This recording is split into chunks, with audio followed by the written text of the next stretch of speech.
The willingness to bet on myself every single day. There's no one else to count on. There's no safety net. Good sleep hygiene. Get a good night's sleep. Stay hydrated. Exercise. Move your body. If, one of my clients is stuck or whatever, things are going on, I always go back to the basics. And once I hit consecutive 5-figure months as a business owner, I burned out because I overworked myself. And the lesson was obvious. Money isn't everything. It's not the answer. And now that's my focus, optimizing for impact and freedom rather than just money. You're listening to the Real Business Connections Network. Real Business Connections Network. Powered by Balbert Marketing, LLC. Subscribe now and check us out at realbusinessconnections.com. Enjoy the show. Welcome to Real Talk with GrowGetters. We're talking a growth mindset, go-getters, professionals that are crushing it in this world. And I'll be the first to admit, I don't know everything about everything. That's why I like to surround myself with brilliant peers. And today's topic, as I'm sure you saw in the title, is mindset for solopreneurs. Mindset for solopreneurs. I have a lovely panel. Instead of butchering your bios, I want to give everybody an opportunity to introduce themselves. Stacey, do you want to kick us off? We'll go to you first. Sure. My name's Stacey Steinmiller. I call myself a life and leadership coach at the moment. I am a former psychotherapist. I've been self-employed since 2014. So I started out as a therapist, a trauma specialist. I built my practice from the ground up, and I found I learned a lot from becoming a business owner and a solopreneur. And so now I transitioned over to coaching and supporting other entrepreneurs, business owners, and leaders through the mental and emotional blocks that are around their success. So thanks for having me here, Ben. I'm really excited to be here. Yeah, and we're excited to have you, Stacey. Your background with the mental and emotional. You and I were just joking a moment ago about I'm watching a clip of my brother's wedding. I'm getting emotional. That end of things is going to be a valuable add to the discussion. So we're excited to have you.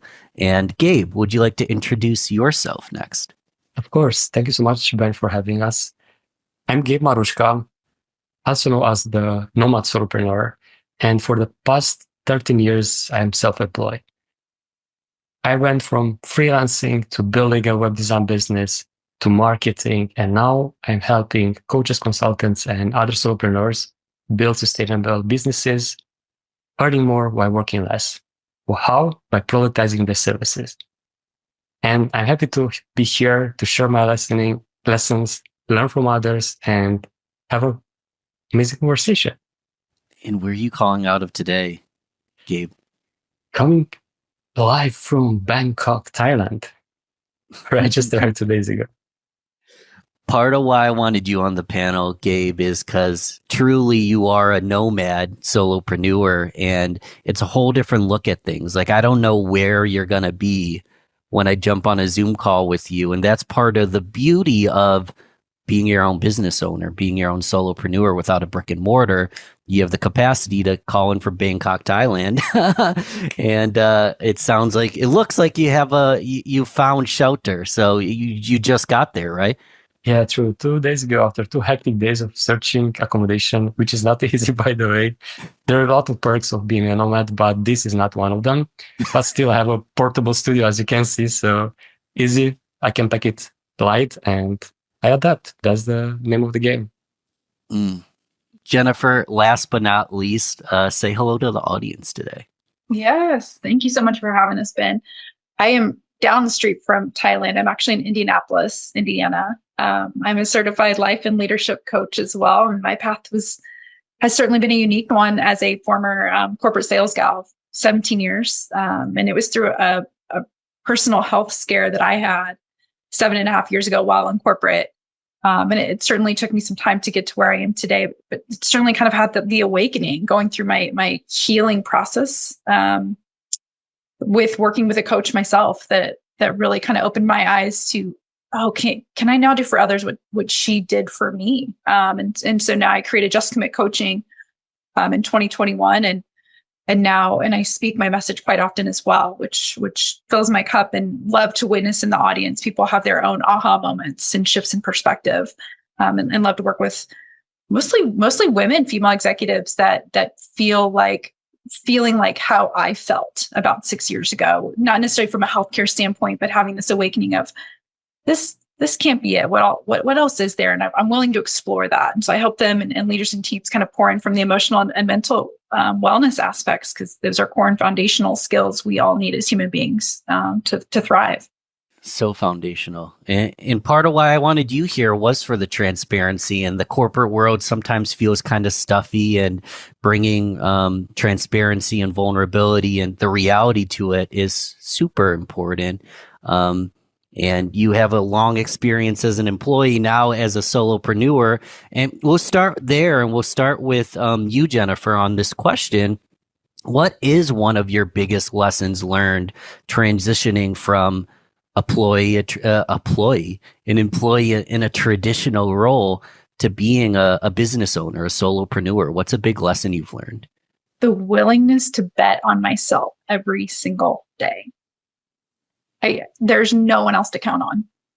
There's no safety net, right? There's no, well, if I have a tough day or tough week or tough quarter, there's still that safety net of a paycheck kind of thing. And it's like, if I'm not doing the work and not willing to bet on myself that my work is going to contribute and be as impactful as I know that it can be, I'm in trouble, right? It's like I have to continue to not give up and bet on myself 100% every single day is probably the biggest lesson I've learned.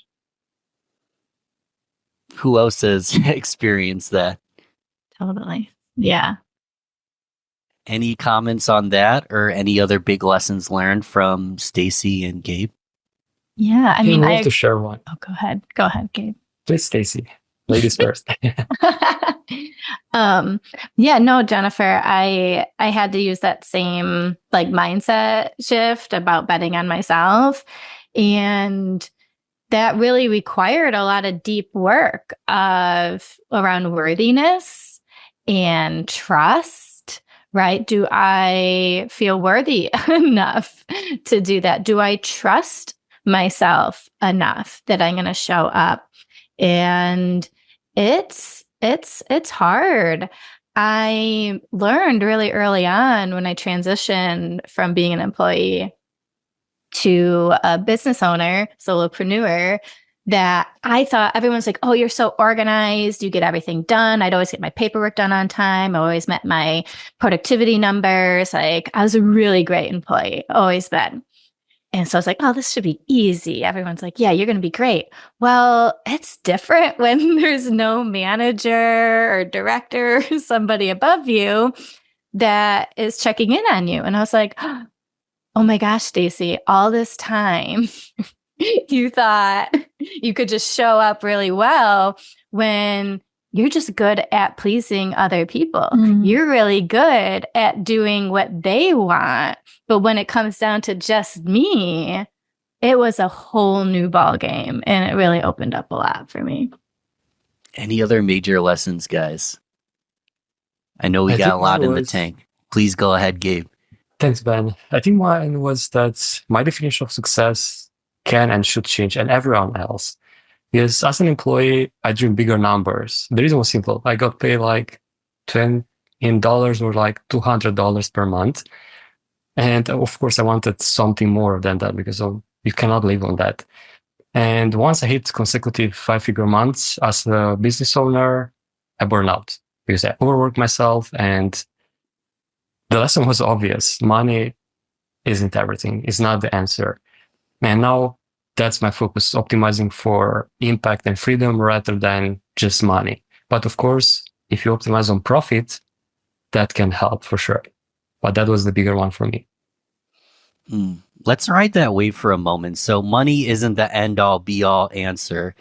If so, there's being a solopreneur is actually pretty risky money wise in a lot of scenarios. What is the answer? Why else did we get into it? What else are we optimizing for? Freedom. It's one word, like freedom of time, location, money, and being able to fill our time with things that we actually enjoy doing. I think for me, at least, that's the most important part. Because at the end of the day, we don't carry the money with us when we leave this earth.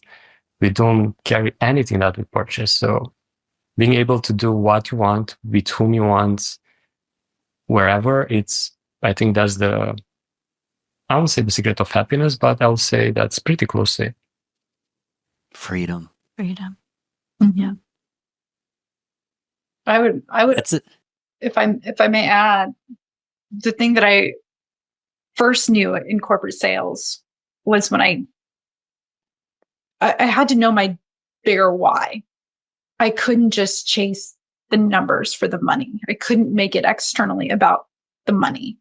Because the minute I started doing that, I was not hitting my numbers, and it felt way harder.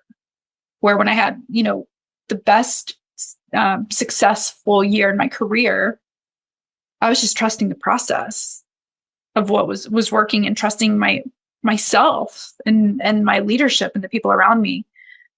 The instant I flipped it to the external, it wasn't working. And now, even as a solopreneur, if I focused on just the money, I wouldn't make it. And I wouldn't build the authentic connection or relationship with my clients. I wouldn't build any trust if they knew, if the only reason I was doing it was for the money. So money can never be the reason or why. Yeah, money's a sexy number to look for, but I'm sure there's traps. There's lots of things that we can't expect coming, and the money isn't guaranteed overnight. So I think it's not a sexy conversation, but I think it's important to talk about some of those struggles or traps. And we'll start with Stacey. Like, what are some mindset struggles or traps that we need to look for? Because again, if we expect it, it might be easier when we actually, it actually occurs in our careers. Yeah. Well, I guess kind of like flowing from the money, conversation here, I always go to scarcity. I think that's the real main mindset trap that we all, I haven't yet met a solopreneur that hasn't struggled with this. So if somebody's listening and they haven't, I would really like to meet you. So yeah, scarcity. It's when you move, kind of like back to what we're talking about, moving from the 9-to-5 to solopreneur, you're giving up that steady paycheck, like you guys were saying, so you give up the paycheck, the benefits, that you don't have a steady stream of clients coming your way. You have nothing. And so it can be really easy to fall in this scarcity mindset of there's not enough work out there for me. And okay, because there's not enough, I therefore need to take anybody and everybody that comes my way. And then if I take everybody and anybody that comes my way, then I'm stressed out because I might not be working in alignment with these people. It just kind of really snowballs into so many problems when we approach our work from this scarcity, there isn't enough mindset. It's pervasive, and I would say probably the biggest thing. Scarcity. Anything else, gang? Yeah, I'll tap into that scarcity thing, because one thing a trap that I see everyone, especially at the beginning, fall into is being stuck in that one-on-one service offering. And if you are a solopreneur, no matter if you're a coach, consultant, if you're just delivering one-on-one help, once you start delivering, you're not able to attract new clients, start the conversation, because you're focused just on delivering. And there is a solution, of course. It's moving away from that and start building processes in place. What's the step-by-step process you always follow? Try to see patterns. Where the clients achieve more results? And packaging those patterns and those steps into a framework can not only position you better, but you can go from one-on-one to helping more people in the same time, have a bigger impact, deliver better results, and either start a group program or a community, a mastermind, something that can expand with you rather than you being stuck just executing inside your business. So I think that's one of the biggest things. And it starts from there, like you're being scared that if you say no to one-on-one clients, you won't have, I don't know, a next client coming in. But that's, of course, is just a limiting belief. So lots of limiting beliefs, lots of scarcity. Did we miss anything? Any other traps? Limiting beliefs encompasses quite a bit of it, I would say. And then it's knowing how to build a better relationship with those limiting beliefs and making sure they can, for me, they can still show up, but they're not driving my car today. Like just building a curiosity and awareness of when they show up and why they show up and why they're there. It's like, okay, I see you and I'm going to keep moving forward today. Well, let's talk about the practical. So we don't want it to drive our car. And I'll put myself on the spot. I feel off today. I don't know if it's the video I watched on my brother's wedding. Like, I don't know exactly what's causing it, but I try to say words and they aren't coming out properly. That happens to me once in a while. And when you're a solopreneur, it's not like you can just hand your podcasting task to someone else or hand your client to someone else. It's all on you. So I think it's important to have daily practices, to have that sustainability, have that thriving, resilience, so you don't fall into the limiting beliefs. Now, we'll start with you, Jennifer. Like, what are some of the daily practices either you do or recommend to others to really thrive as a solopreneur? Great question. And I'll just share one or two because I would love to hear from the rest of the panel. For me, it certainly starts with, how I set the tone for my day in the morning, in each morning. And, gratitude just cannot be overstated. I think by getting my mind in this positive space of, acknowledging what I'm grateful for always has shifted my mind to continuously always find things to be grateful for. Like that has been a powerful mindset shift for me for the last 6 years, as well as getting grounded and present in the morning, and taking the 10 to 15 minutes of listening to, a meditation, something that just brings me back to my why and getting me in the space and the tone that I want to set, not only for myself for the day, for the clients that I meet with as well, because they feel that. And I want to be able to bring that calm, safe energy for our time together. So I think it's how I start my day has been critical. I want to hear from everyone. Stacey, what are some rituals or daily practices that help you? Yeah, definitely. I want to say, before I say that though, like Ben, like you said, when you just kind of named it, like, I feel off today. The words aren't coming out. I think one of your superpowers is your transparency for that. Because often, like, once we name that, like, once we get that, like, out of our system, then it almost, like, kind of frees us up to just be ourselves. Like, okay, I said it. And it brings space for the messiness of being a human. And when we're solopreneurs, we're leaders. People are looking to us, right? And I think as we share, like, it's okay to be human. I can still do amazing things without having to be perfect.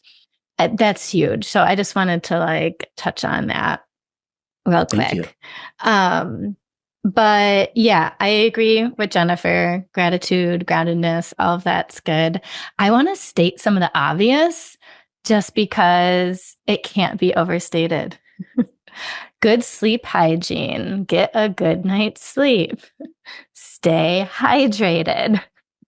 Exercise. Move your body.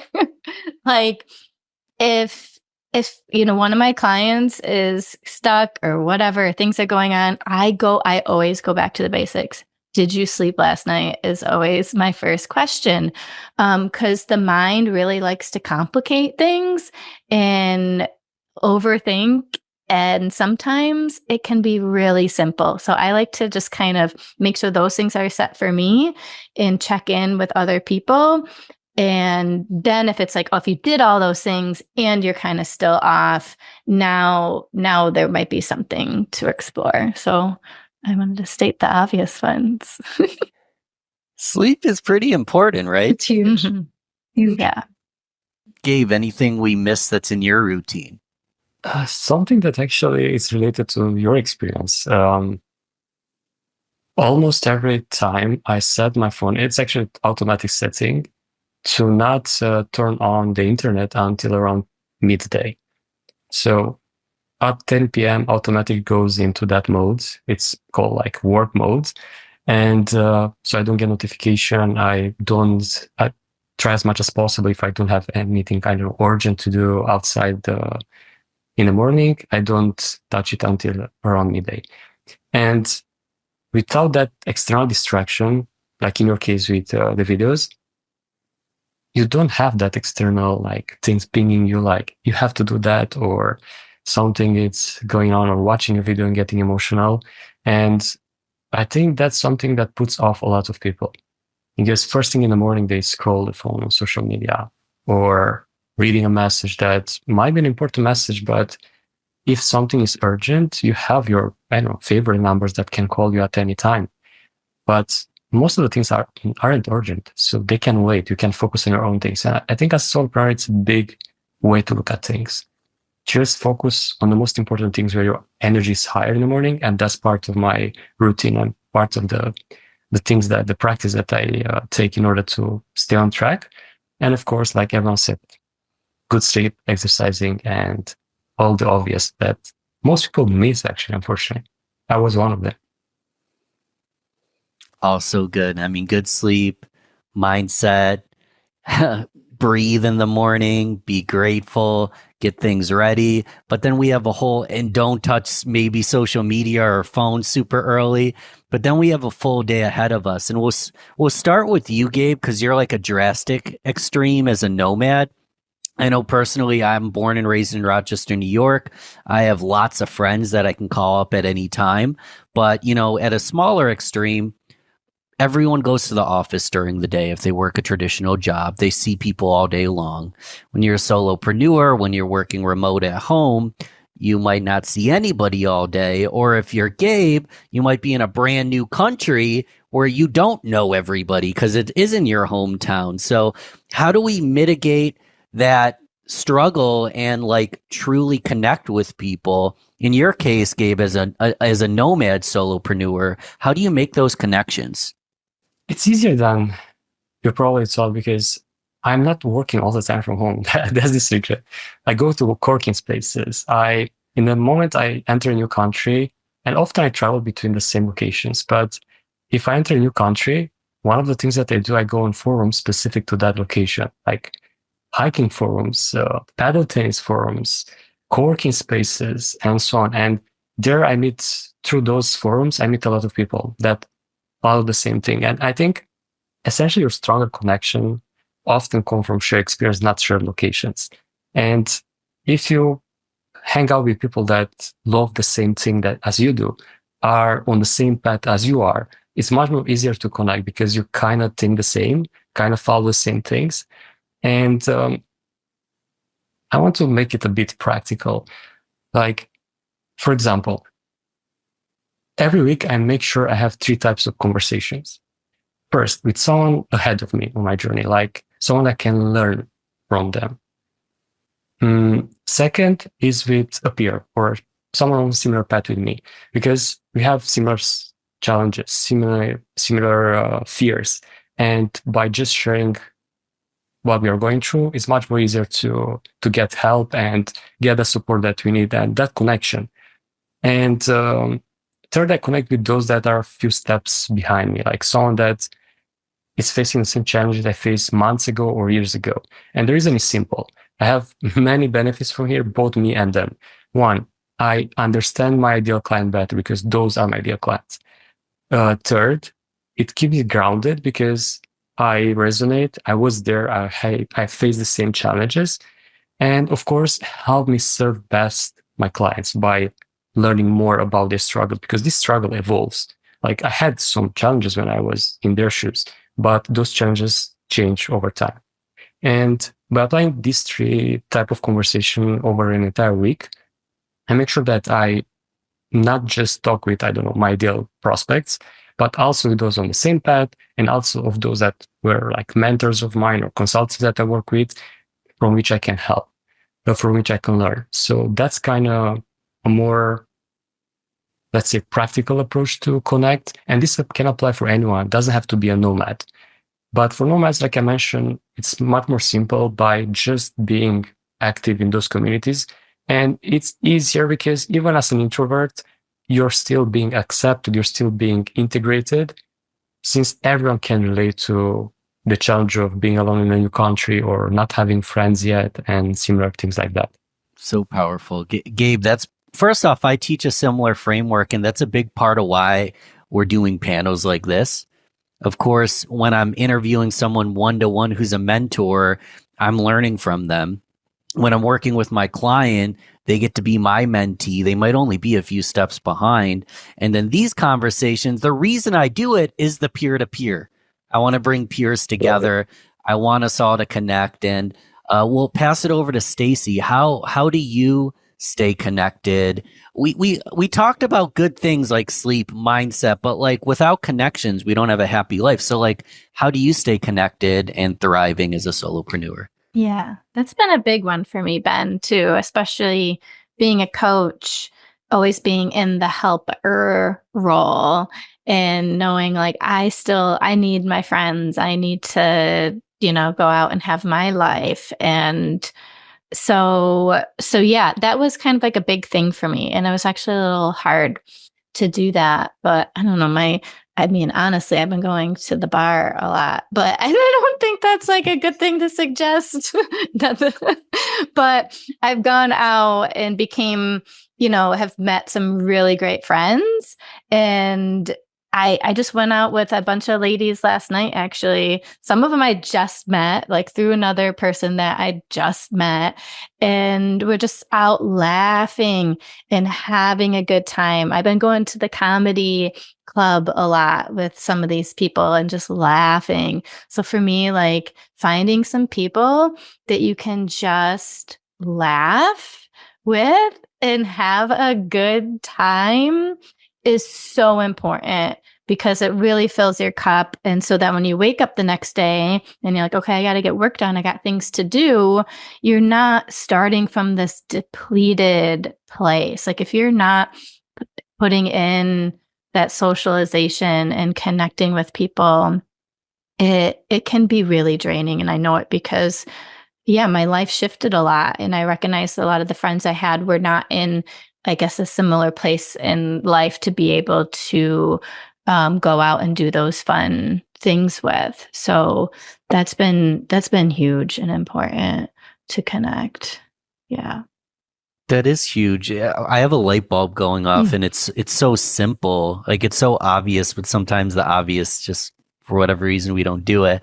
Like you're in a business, you're an employee, hang out with those people all day. Maybe you go out to happy hour. Maybe you're thinking about work and this and that. And it's like, we can go out and have friends and laugh with people that we're not working with too. So you're kind of just saying, go out and make friends. And tell me if this is wrong. Since you control your own schedule, you kind of have a little more freedom as to when you go to the bar or when you go to the comedy club or who you meet, because you get to kind of call your own shots, right? Yeah. Yeah. It's interesting too, because I love talking to people. I love connecting. Obviously, I couldn't do my job if I didn't, but I hate big groups. I hate crowds. So historically, ever since I've been self-employed, I've set up my schedule to do things at like weird times and weird days to quote, like literally to avoid mass amounts of people. So, which I think is what so I go out on like a Sunday night or a Monday night instead of like the normal Friday or Saturday night. But I think because I do that, I tend to meet people who also don't have a normal 9 to 5 schedule, right? Because I'm not out on a Friday or Saturday in that same way. And so yeah, I think I end up attracting other people with that more like visionary mindset and unique lifestyle. And then that ends up fitting. So yeah. Jennifer, you're next. Anything we miss that you do to stay connected, stay happy, healthy? Yeah, thank you. There's a couple things that came up for me. So I'm in a community that I've met on LinkedIn over the last year, and the community is just an incredible group of humans that not only do they have all the professional potential, accolades and awards and successes and all of that. Great. What I find though, when we have these one-to-one conversations and get to share our deeper stories, kind of what's underneath the professional piece of it, that's where I find I build the truest, most powerful connections with these people. So that's been fulfilling for me. And then locally, will you shout out what group that is? Yeah, the Outlier Project. The Outlier Project. The Outlier Project. I've been in it for about 7 months now, and it's been a game changer for me. Lots of entrepreneurs in there, business owners and solopreneurs and coaches, and all over the country. And the cool part is there's virtual things all the time. And because I've met people even around the Midwest region, they'll do in real life events a couple times a year. So I'm excited to kind of explore what the next one is, whether it's in Indy or Chicago or Nashville, somewhere kind of close where you get to see people in real life. And you're about to talk about local as well. If I may, real quick. So please. We have a really great local coaching community in Indianapolis, which has been super helpful for me over the last 2 to 3 years. And because I found myself having coffee chats with these women that are a couple steps ahead of me, which has been empowering from a professional aspect and how to grow a business and all of that, we all just shared over the last year, well, we keep meeting women here that are in their 9 to 5 or corporate executives in whatever realm that looks like, and they're lacking connection. Though, like they don't want to go to another professional networking event that doesn't excite them. And so we created an LLC called a Sisterhood Project, where we're building authentic connection and community with these women. And we've got our beta group of about 13 women right now that we meet with a couple times a month and share different coaching topics and just sharing safe space. And we'll go out to dinner and things like that. And the biggest takeaway I learned when we kicked off the event in March, when we did introductions, one of the women said, the thing I liked most about that day was that you never asked us what we did for a living. And that was our intention. It's not about the professional piece of how we've attracted these women into our life. We'll talk about it occasionally if it comes up on a call of, maybe a conflict or something they're having at work. It's been so much bigger and deeper than that, though. And it's been pretty cool to witness and be a part of. So powerful. Thank you. It's been great. There's 2 more topics I want to tackle today. We're going to end with how to get started, because the listener might be in corporate right now. So we'll talk about getting started if you aren't currently a solopreneur and we haven't scared you away from that. But before we get there, let's talk about that work-life blend, because there's like a joke in entrepreneurship that an entrepreneur is willing to work twice as much just to not work for someone else. And sometimes you're working twice as much for less pay just to not work for someone else. So is there work-life blend? Is there balance? How do you maintain it? This can be emotional. So we'll start with you, Stacey. Like, how do people emotionally balance I'm my own boss, my own business, I'm passionate about this, but you already talked about it, like with comedy, you also have to have a personal life. Like, how do we do that? Yeah. Well, I guess it depends on where you're at, in your stage or whatever. So if you're doing the 9 to 5 and you want to become a solopreneur, I did it. I initially did that slowly. Right. So, and that's kind of hard, right? It's patience and so forth. So, but that's always an option. Just like, so I would slowly start seeing clients in the evening. And what I did was because I had a 9 to 5, I had my income set. So I used what I was making from my clients that I was seeing on the side to reinvest back into my business. So if you go that route to avoid the burnout, Like, keep reinvesting back into your business until you're able to make that leap, so that you don't, I think most people get to that burnout place because they're in that scarcity mindset from before, and they're just kind of feeling like I'm doing too much, and that's what I constantly see. But if you get the financial piece set up well, and keep reinvesting back, if you get that habit to reinvest back into your business early on, then when you go to scale later and then you need to hire somebody, outsource, things like that, it's like you already set up that habit. And so I guess that's kind of how I would, help avoid that burnout, so that you have that balance as you're transitioning, or even after you've transitioned, as you scale, that you have all those things in place. So sometimes that strategy, and then sometimes people have that in place, but they are still in that not enough. I'm still not enough. I'm still in scarcity mindset. And that's where, having a mentor, coach, buddy to help support you through those blocks. So that you don't let those things, I think we feel, quote, unbalanced because we don't think there's another way to do it where it does feel balanced, replenishing, and so forth. But it can be done, but you do have to open up your mind a little bit as well. Yeah, there's like a hustle mentality of burn the boats, so there's no turning back. Sounds like you don't have to burn the boats. You can keep your boat. You don't have to go all in on one thing, right? Yeah, exactly. Yeah. Jennifer and Gabe, what are your thoughts? Like, how do you maintain that balance? I like the word blend, because what's balance? I always imagine a teeter-totter. One person goes to the bottom, the other person goes up, then it swaps. Or if one person's really, really much larger than the other person, like a kid and an adult, maybe the adult's on the bottom and the kids stayed at the top of the teeter-totter, but we're never completely balanced on a teeter-totter. So I always love that metaphor. How do you guys and that's why I prefer the word blend. Gabe and Jennifer, how do you guys maintain that blend of the work and the personal life as a solopreneur? Whoever's called to go first. Go ahead, Gabe. I can go on this. Thank you.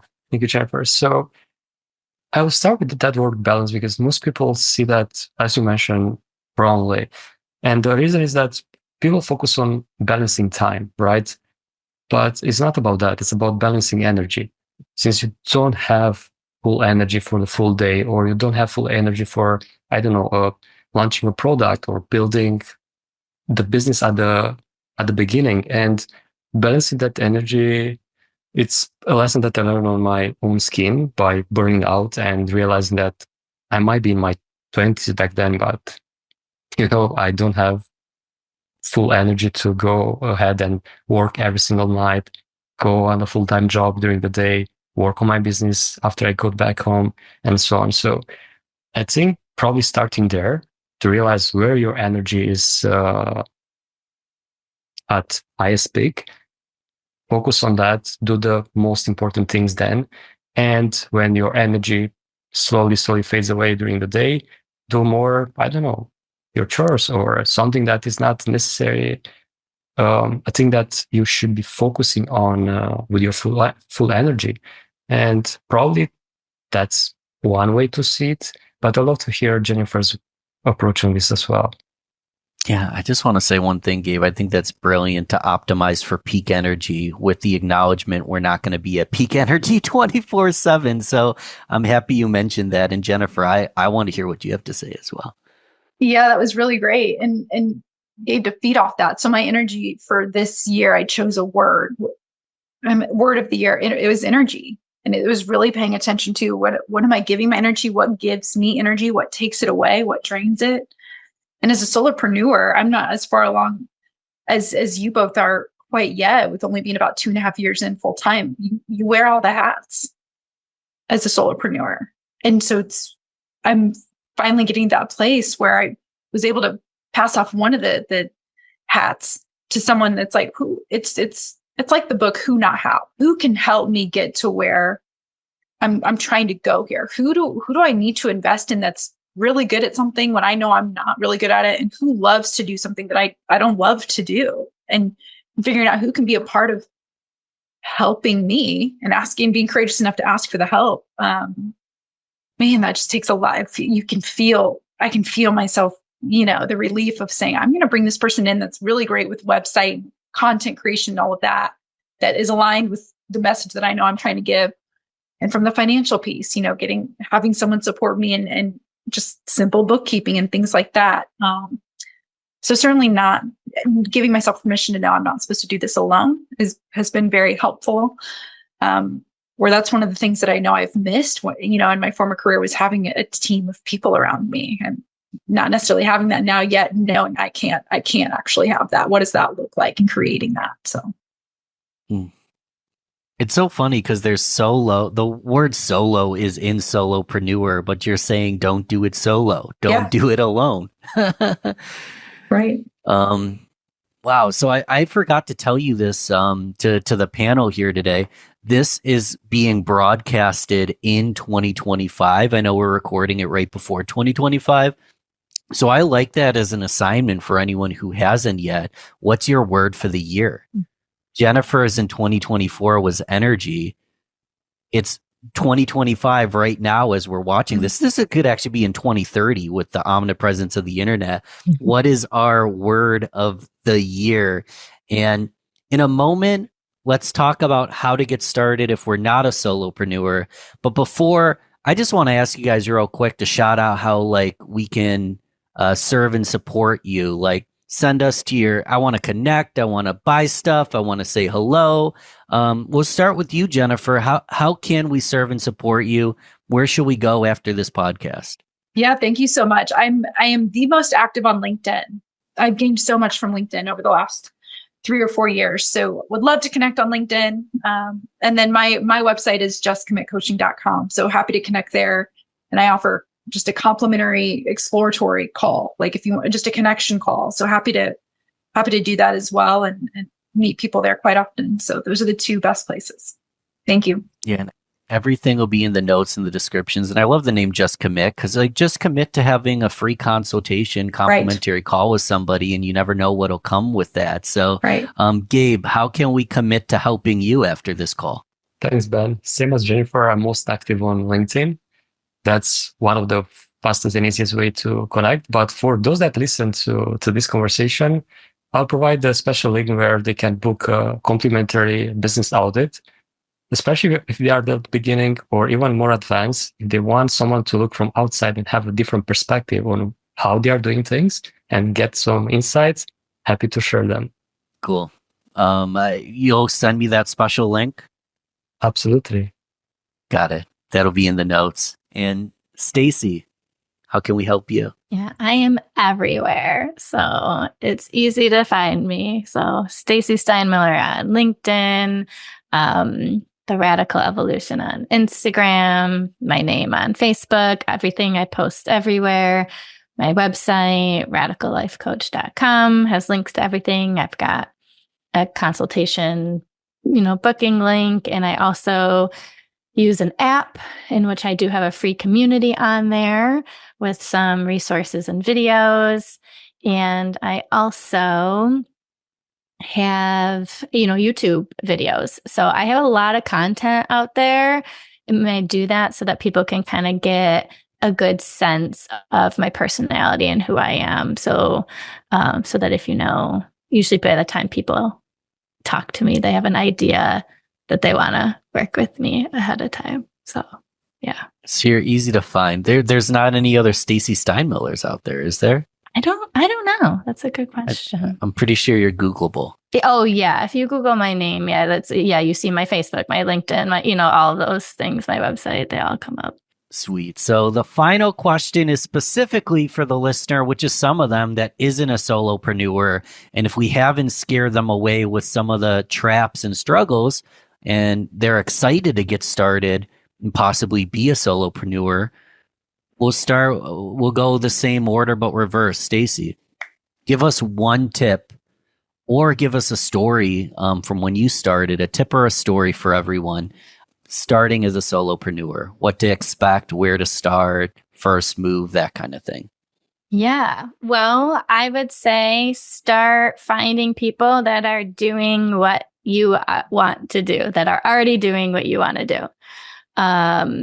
And start following them, start talking to them, take them out for, if it's local, take them out for coffee, take them out for lunch. I'm not saying to ask to pick their brain for free, because I believe people should be compensated for their time, knowledge and expertise.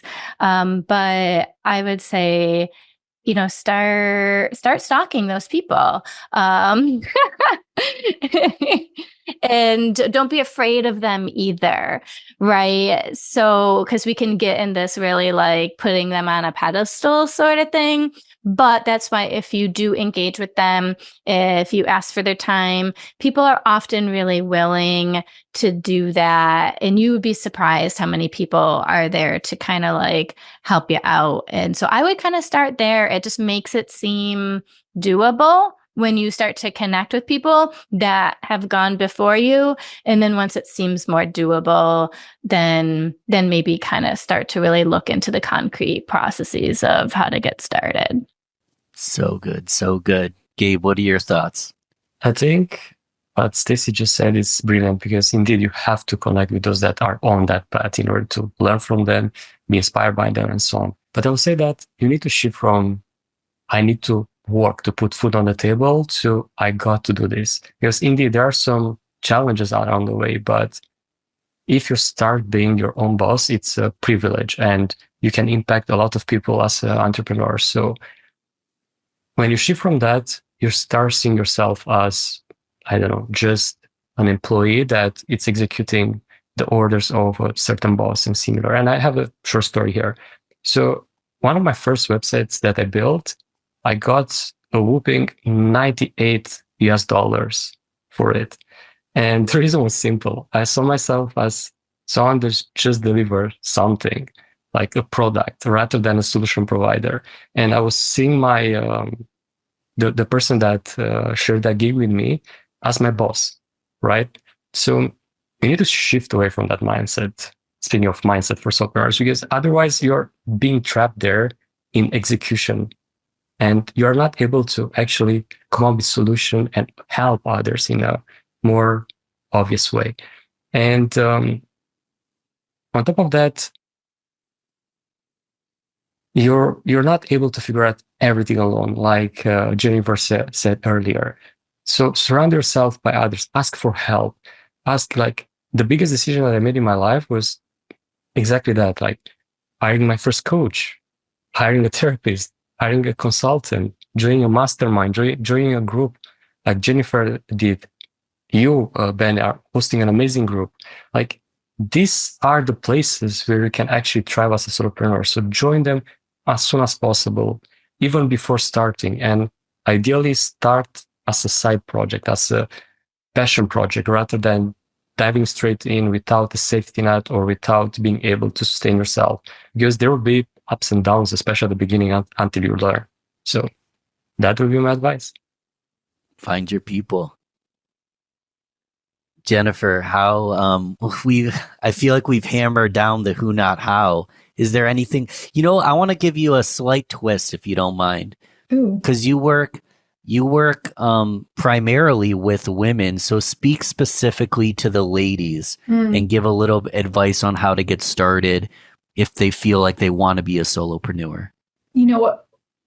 I don't know if I had, like, before this conversation today, I'm sure I had a couple things in my head that I wanted to share or touch on, but just hearing the last few minutes from both of the other panelists, what comes up for me and what I would share is the power of asking, what if? What if I reach out to this person? Like, what if I make this call? What if I ask this person for coffee? What if I start to explore what a life coach could be? Versus, what if I don't do any of that? Then guess what? You stay exactly where you are. and you stay potentially, you know, when you're being called for something more. Don't let the fear hold you back from exploring the what if. Because it's like what's the famous quote? Whether you think you can or you think you can't, that's true. Just like what if? What if you do? What is possible? Versus what if I don't? Then you're going to stay exactly where you are. So that's what comes up for me today. Lean in. Perfect way to end the conversation. I don't even want to say anything else. All the links are in the description. Show some love for these three. Thanks for coming on the show. This was a fantastic time. Flew by. So I had a fantastic time, and thanks again. Thank you. Thank you. Thanks, everyone.